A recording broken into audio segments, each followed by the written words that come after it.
그러면 오늘 말씀을 전하도록 하겠습니다. 오늘 말씀의 본문은 두 부분을 읽도록 하겠습니다. 첫 번째 본문은 레위기 19장 1절에서 2절입니다. 제가 읽겠습니다. 여호와께서 모세에게 말씀하여 이르시되 너는 이스라엘 자손의 온 회중에게 말하여 이르라. 너희는 거룩하라.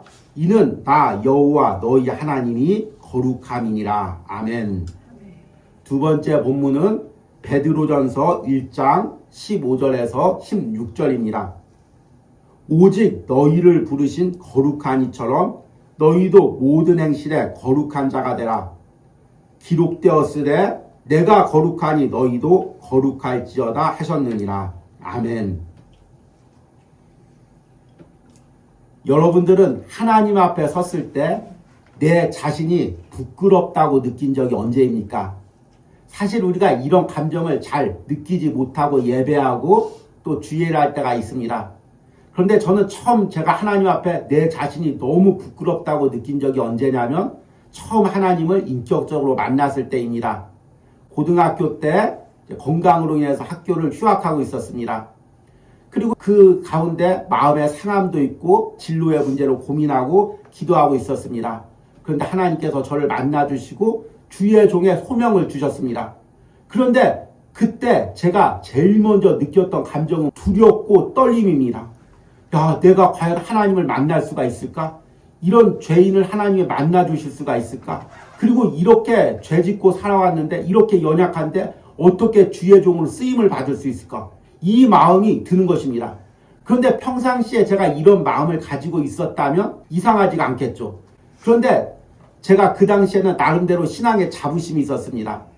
어려서부터 목회자 자녀로 교회 안에서 자랐고 모태신앙이었고 주일 예배 한 번도 빠지지 않았고 또 개척교회에서 신앙생활했기 때문에 중학교 3학년 때부터 주일학교 교사도 하고 그러니까 또래 교회 가기 싫어서 억지로 부모님한테 끌려오는 애에 비해서 얼마나 열심히 신앙생활 했겠습니까? 다른 사람에게 비교해도 나는 신앙생활 잘해. 말로는 표현하지 않았지만 내 안에 이런 자부심이 있었습니다. 그런데 하나님을 만나니까 그런 자부심이 다 산산이 깨어지고 내 자신이 너무나 부끄러운 것입니다. 그래서 그때 깨달았습니다. 구약에 보면은 하나님을 만난 사람들이 화로다. 죄인인 내가 거룩한 하나님을 만났으니 죽게 되었다. 이렇게 외치면서 죽은 자같이 엎드려졌다는 그 표현들이 무슨 의미인지를 그때야 깨닫게 되었습니다. 야, 죄인인 인간이 하나님을 만나면 이렇게 내 자신이 부끄럽구나. 이렇게 내 자신이 초라하구나. 이걸 깨달았습니다. 그런데 이런 감정을 또 언제 느꼈냐면 처음 이 온유하우스에 와서 사역했을 때입니다. 첫 해 오스왈드 챔버스의 주님은 나의 최고봉을 매일같이 묵상으로 여러분들에게 보내드렸습니다.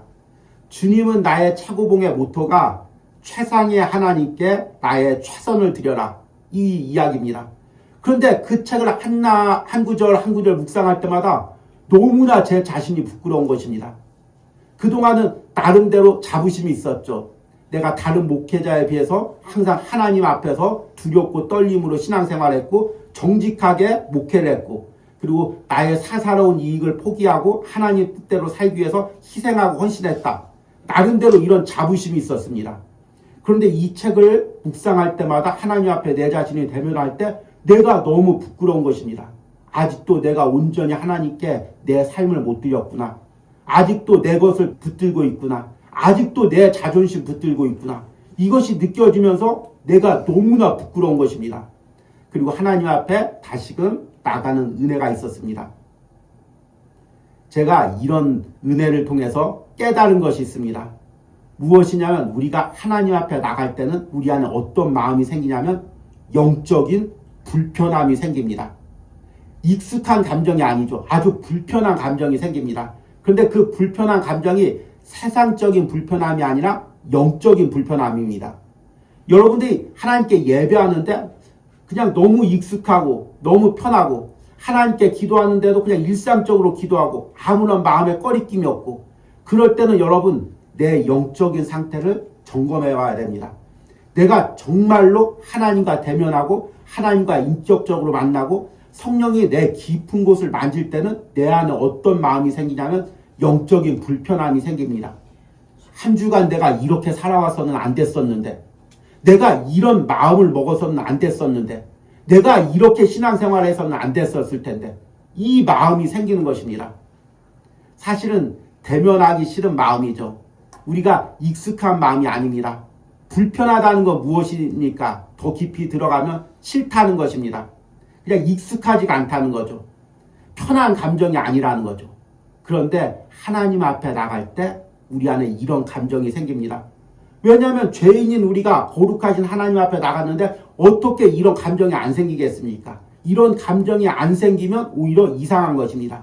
그런데 그런 감정 가운데 기도하면서 하나님의 거룩함으로 나가는 것, 이것이 바로 하나님의 거룩을 닮아가는 삶입니다.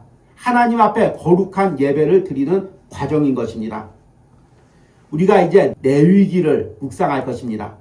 그런데 내위기의 주제가 무엇이냐면 거룩입니다. 이 내위기를 읽다 보면 105번 정도가 거룩이라는 단어가 나옵니다.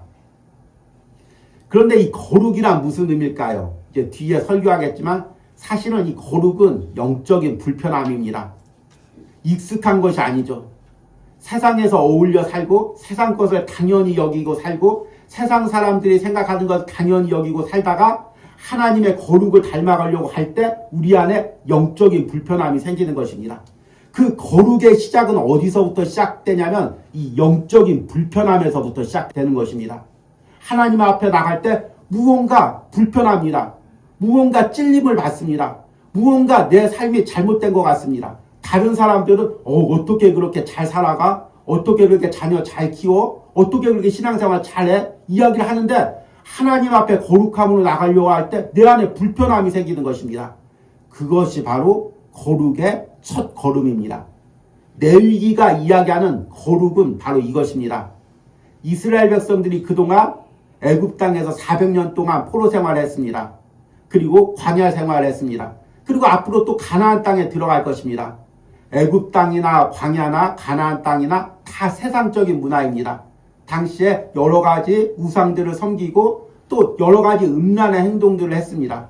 이것을 이스라엘 백성들은 불편하게 생각하지 않고 당연하게 생각했습니다.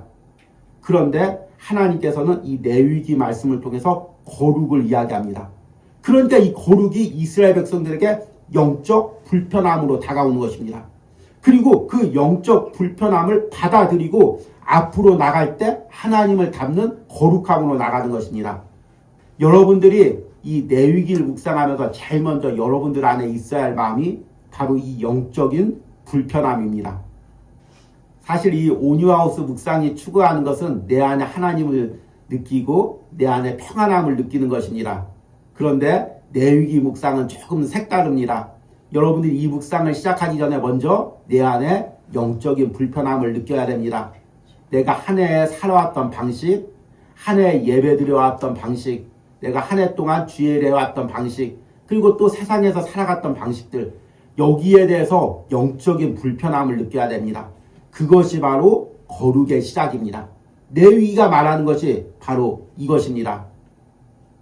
오늘 읽은 본문 말씀 보니까 레위기 19장 1절에서 2절 말씀을 보니까 여호와께서 모세에게 말씀하여 이르시되 너는 이스라엘 자손의 온 회중에게 말하여 이르라. 너희는 거룩하라. 이는 나 여호와 너희 하나님이 거룩함이니라. 하나님께서 거룩하라고 이야기합니다. 그런데 그 거룩하라는 이유가 무엇입니까? 왜 우리가 거룩해야 됩니까? 남한테 그리스도인으로 보이기 위해서, 아니면 경건하게 예배하기 위해서, 경건 생활하기 위해서. 그것이 아닙니다. 오늘 2절 후반부에 보니까 이유에 대해서 이는, 왜냐하면 이 의미죠. 나 여호와 너희 하나님이 거룩함이니라. 하나님이 거룩하기 때문에 우리도 거룩해야 된다는 것입니다. 하나님께서 이스라엘 백성들을 출애굽시킨 이유가 무엇입니까?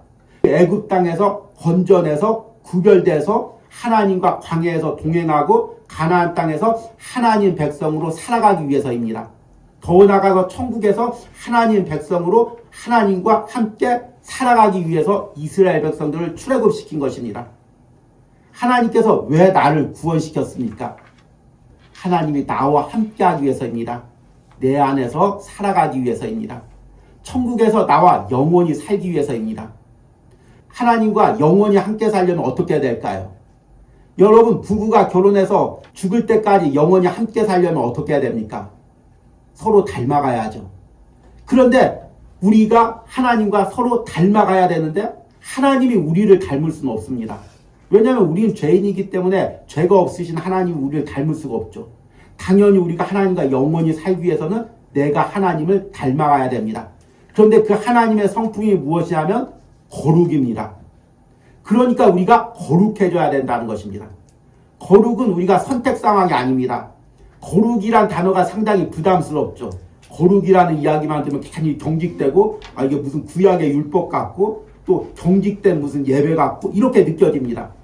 그러나 여러분, 우리가 거룩해져야 이 땅에서 하나님과 동행할 수가 있습니다. 내 안에 지금 예수님이 살아계십니다. 그리고 예수님을 통해 하나님이 내 곳에 임재하십니다. 그 하나님을 내 안에 모시고 우리가 살아가야 됩니다. 그러려면 우리가 거룩해져야 됩니다. 그러니까 거룩은 하나님 그 자체를 가리키는 것입니다. 하나님의 성품을 가리키는 것입니다. 하나님의 영광을 가리키는 것입니다. 그런데 죄인으로 살던 우리가 하나님의 성품을 닮으려고 하니까 불편할까요? 안 불편할까요? 불편하죠. 결혼해서 누구에게가 맞춰가려고 해보십시오. 얼마나 불편합니까? 그런데 평생 죄 가운데 살고 본성부터 자기 중심성에 죄에 사로잡혀 있는 우리가 하나님을 닮아 거룩한 삶을 살려고 하니까 얼마나 불편합니까?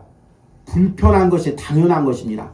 이 불편함을 느끼고 이 불편함 속에서 거룩을 닮아가는 것입니다. 이것이 바로 하나님의 거룩을 닮아가는 거죠. 두 번째, 거룩이란 어떤 의미냐면 구별되다는 의미입니다. 다른 말로 이야기하면 분리되다는 의미입니다.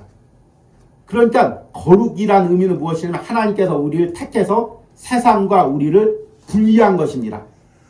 예를 들어서 무언가 물질들이 있을 때 귀한 것을 갖다 누구에게 선물할 때는 좋은 것을 구별해서 그 사람에게 드릴 것을 구별해 놓습니다. 그런 것처럼 많은 사람 중에서 하나님께 온전히 드리기 위해서 하나님 백성 삼기 위해서 하나님이 우리를 구별해 놓은 것입니다. 그러니까 우리는 세상과 구별된 사람입니다. 본질적으로 세상과 다른 사람들입니다. 참 이것이 어려운 문제입니다.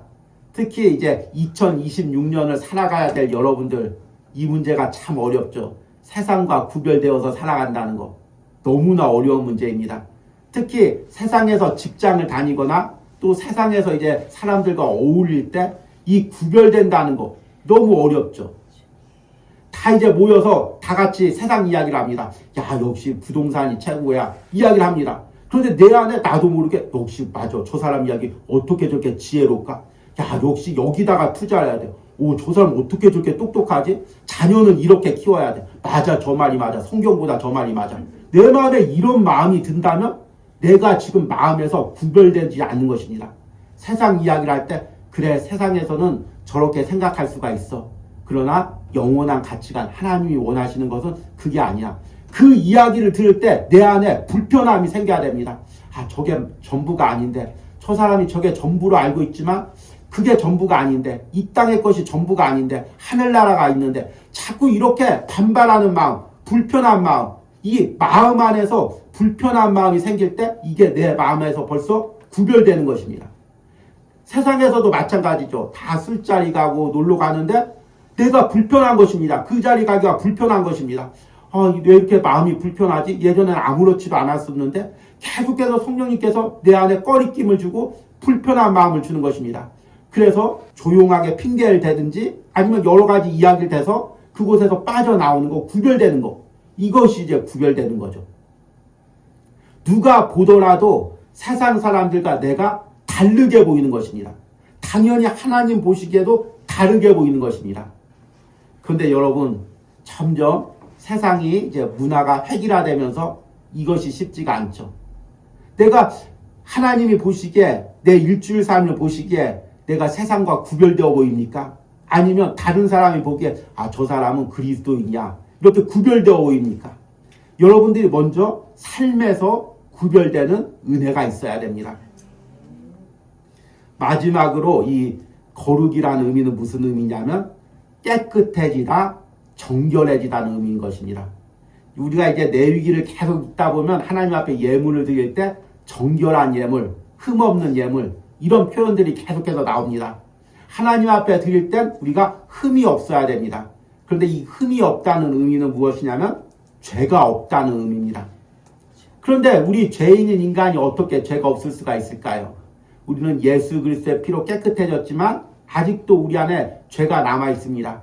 그런데 날마다 예수 그리스도의 보혈로 씻으며 그 죄를 씻어 나가는 삶입니다. 이것이 바로 거룩을 향해 나가는 삶입니다. 여러분, 죄를 진다고 정죄하는 그 문제가 아닌 것입니다. 문제는 무엇이냐면 죄를 졌는데 내가 그것을 당연시 여기는 것입니다. 내 상황이면 뭐 어쩔 수가 없지. 목사님도 내 상황 대봐봐. 사도 바울도 내 상황 되면 이렇게밖에 할 수 없을걸? 이렇게 당연시 여기고 합리화시키는 것입니다. 내 안에 죄가 묻었는데 그것을 불편함을 느끼고 그것을 예수 그리스도의 보혈로 씻으려는 그 의지가 없어지는 것입니다. 여러분, 예를 들어서 흰 옷을 입고 이제 식당에 갔는데 음식을 먹다가 김치 국물이 띄었습니다. 그래서 김치 국물 자국이 딱 나와 있습니다. 불편하죠. 그럼 이제 물티슈라든지 아니면 화장실에 가서 이 자국을 닦아냅니다. 그래도 잘 안 닦아지면 이제 계속 불편하고 이제 세제로 집에 와서 닦죠. 그런데 이 정결해진다는 의미는 그것입니다. 우리가 완전히 죄가 없다는 의미가 아니라 세상을 살다가 죄가 묻었을 때, 죄가 지었을 때 내 안에서 이런 영적 불편함을 느끼는 것입니다. 내가 오늘도 죄 지었네? 주님 어떡하죠? 내가 그렇게 결단했는데 또 죄 지었네요. 하면서 예수 그리스도의 피로 내 죄를 씻기며 성령님의 은혜를 간구하는 것입니다. 이것이 거룩한 삶을 향해 살아가는 바로 방법인 것입니다.